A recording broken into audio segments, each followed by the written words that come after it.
It's incredible footage, really. Clear and vivid.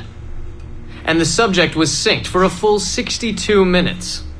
Came out speaking French after his last session. Passably fluent.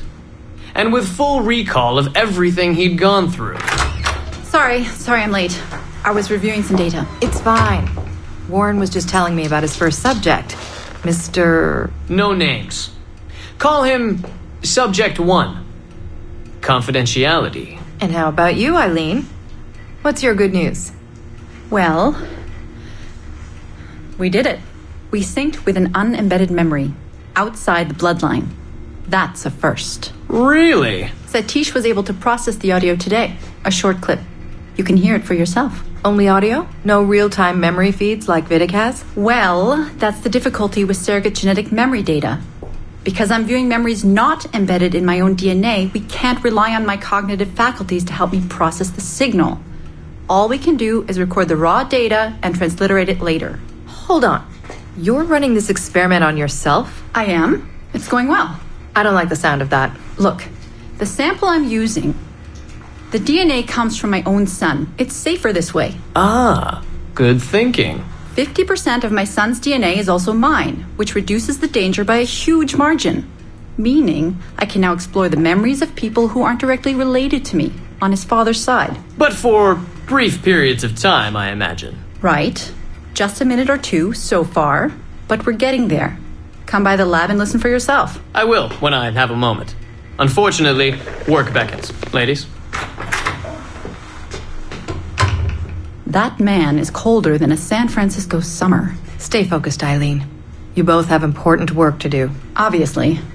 But my work requires his Animus technology. I feel a little caged in. That's collaboration, Eileen. It's how science works. I shouldn't have to remind you. I know. I'm just tired. Stop by and see us today. We have a lot to share. If not today, then this week sometime. Thank you.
He quit.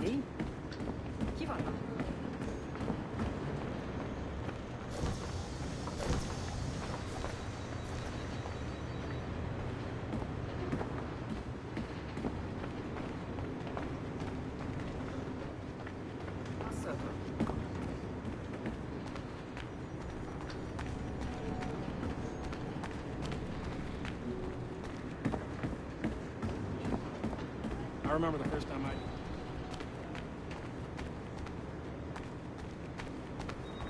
If it happens again, have a word with Melanie.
Surrogate Initiative, Test Session 37, August 9th, 1981. Host Eileen Bach, DNA sample SB1970. Open! Good morning, Miss Kurtz. You look well, considering the circumstances. Are you rested? Have you eaten? Your friends are dead, Miriam. Bartel Schink and all his Navigos, his Edelweiss pirates, executed for 5 counts of murder. Without a trial. You must be proud. There was no need! They were scum! All of them! You hear me? All of you are scum! Scum! Scum!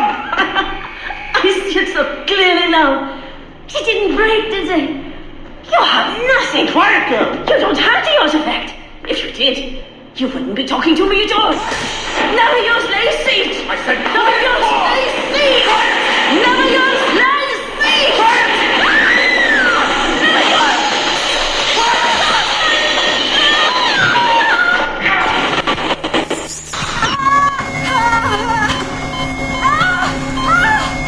Get her out! Get her out!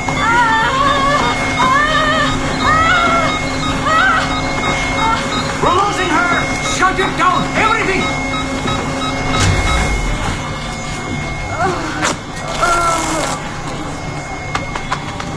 Eileen, open your eyes. Can you hear me? Eileen!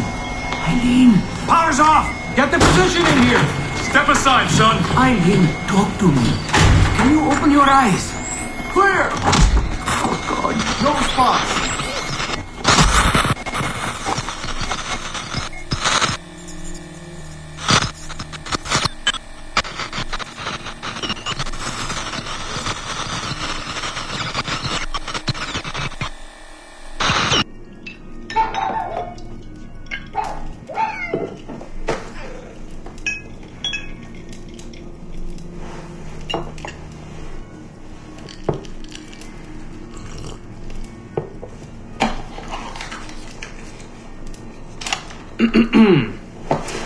All right.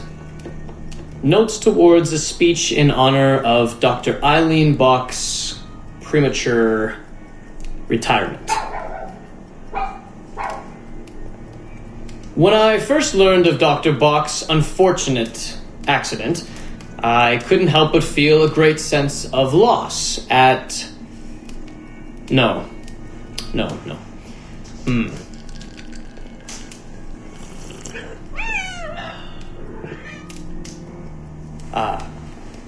Dr. Eileen Bach has and always will be a friend and colleague. When I first learned of her unfortunate accident, I was shocked, of course. To see any friend injured in such a way is deeply upsetting. And to further learn that her injuries were severe enough to force a premature conclusion to her brilliant career, well, I would not wish that fate on anyone. But, if there is any solace to be found in her accident, it may be this: that she was injured in service of her research, in service of work that she cherished most dearly. And it is due to her diligence that some of the mysteries of genetic memory have been further illuminated. And while it is true that work on her project, the Surrogate Initiative, as she called it, has been temporarily halted, the copious amount of work she has done over the past 3 years has been incredibly valuable. So while her work has been suspended for the time being, her legacy will most certainly live on.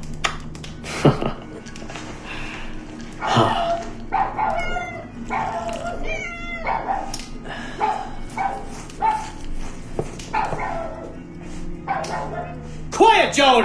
Quiet!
We are attempting to synchronize the DDS system. This will only take a moment.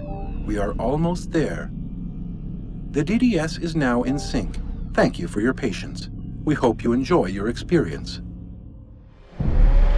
Rudolf II invited many notable figures to his court, making Prague the center of European culture. Among them were Englishman Edward Kelly and his stepdaughter, Elizabeth Jane Weston. Observe her and report any alleged collusion.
February 12, 1981.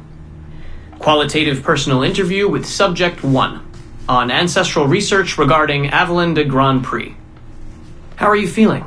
Any side effects? Not really. Aside from the headaches.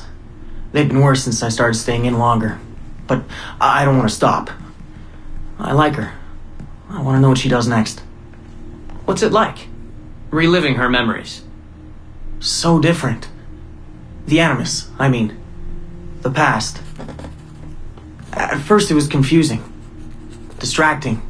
Like New Orleans, the stench. I wasn't expecting all the smells. Smell is the sense most directly linked to memory.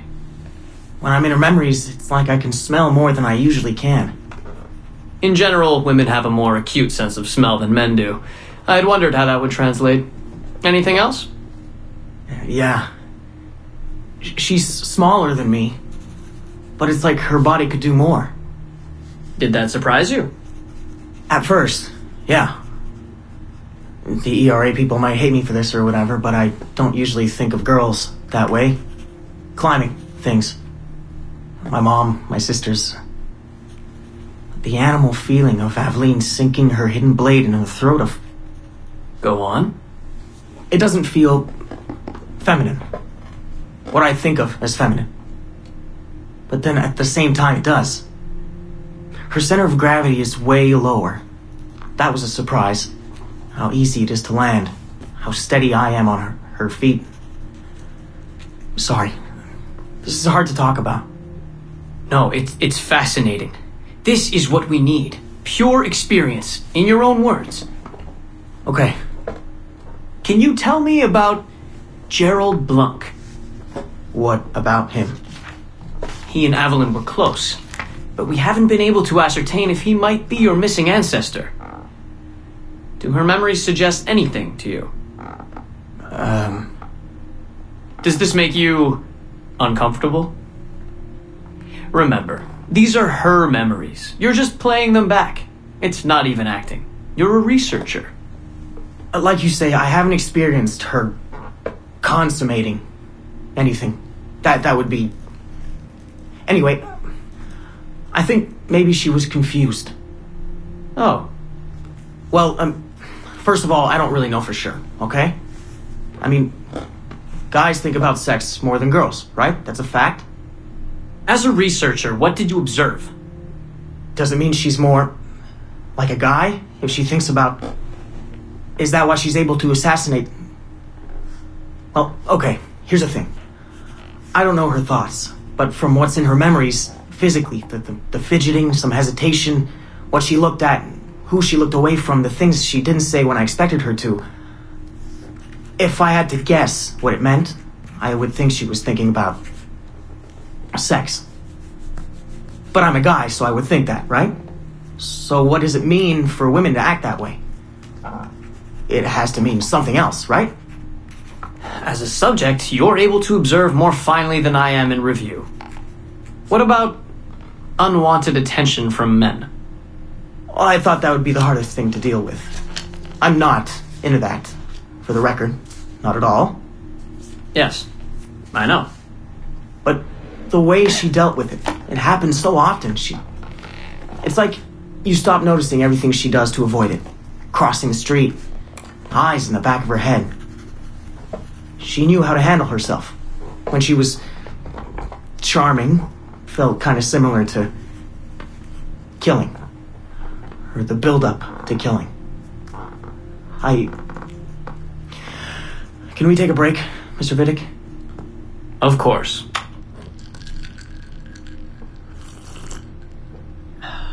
Ready to go on? Yes. Evelyn was black. And white. On her father's side. You're sensitive to that? I guess. I mean, I'm white. Aveline looks black, so that's different. But you get used to it. Like with the girl thing. Until someone makes you not used to it. What do you mean? I don't think I've ever had to think so much about what I'm wearing or how I'm walking.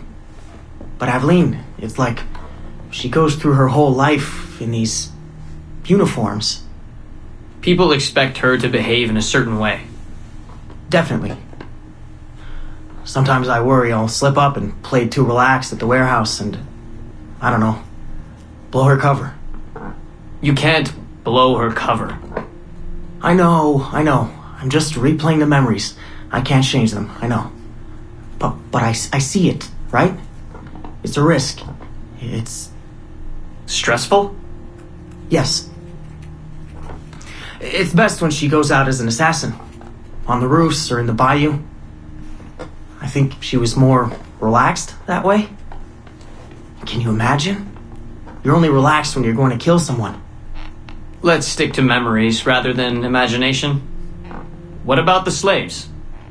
They're kind of just... everywhere. I mean, that sounds bad. Slavery is bad, but no one's acting like slavery's bad. It's fun when she frees slaves. Is it supposed to be fun? We're not looking for supposed to. Focus on what it is.